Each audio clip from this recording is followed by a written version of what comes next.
सांसद रवि किशन ने बीजेपी की प्रचंड जीत पर अपने अंदाज में प्रतिक्रिया दी है। हम आपको सुनवाते हैं। और इस बीच एक और बड़ी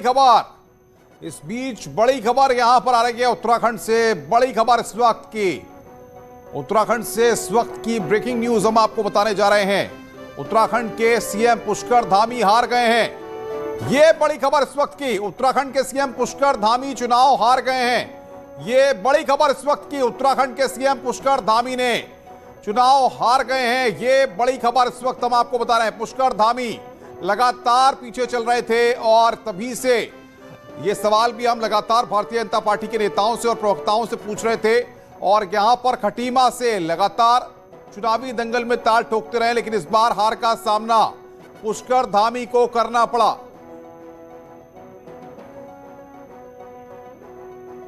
तो दो बड़े उलटफेर, पूर्व सीएम हरीश रावत भी हारे और वर्तमान सीएम यानी कि पुष्कर धामी भी चुनाव हारे।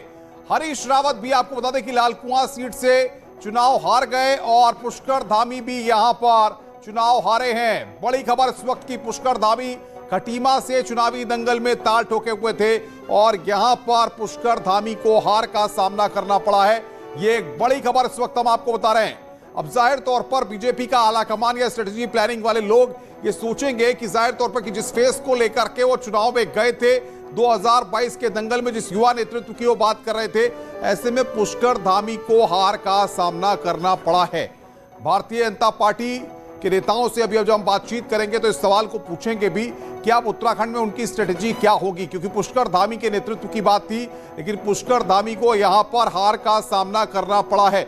मनोज रघुवंशी जी, युवा नेतृत्व पुष्कर धामी के कंधों पर उत्तराखंड की कमान, लेकिन पुष्कर धामी खटीमा से चुनाव हार गए, क्या कहेंगे आप? देखिए, थोड़ा सा we should be a little सिर्फ कंसिडरेट इन दिस मैटर कि उनको एक तो बहुत कम वक्त मिला, दूसरे जो वक्त मिला वो वक्त मुसीबत का था। मतलब वो मुसीबत बड़े बड़े दिग्गजों के लिए झेलना मुश्किल होता है, उनको सीधे मुसीबत का सामना करना पड़ा।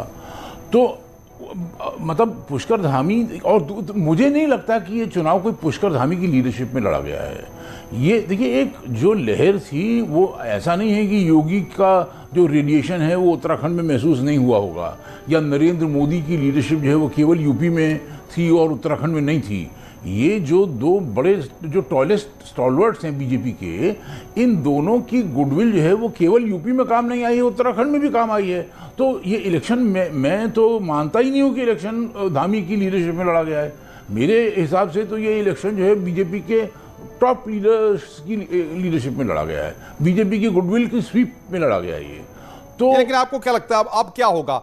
अब बीजेपी पुष्कर धामी को ही कमान सौंपेगी या किसी और चेहरे पर भी उत्तराखंड में विचार कर सकती है? क्योंकि अगर जिसके नेतृत्व में आप चुनाव लड़े हैं वो चुनाव हार जाता है तो और विकल्पों को भी तलाशा जा सकता है। जी बिल्कुल तलाशा जा सकता है, लॉजिकली तलाशना चाहिए। देखिए, एक तो स्थिति वो होती है कि वो चुनाव लड़े ही नहीं और आपने उनको मुख्यमंत्री बना दिया, तो लड़े नहीं की बात और होती है।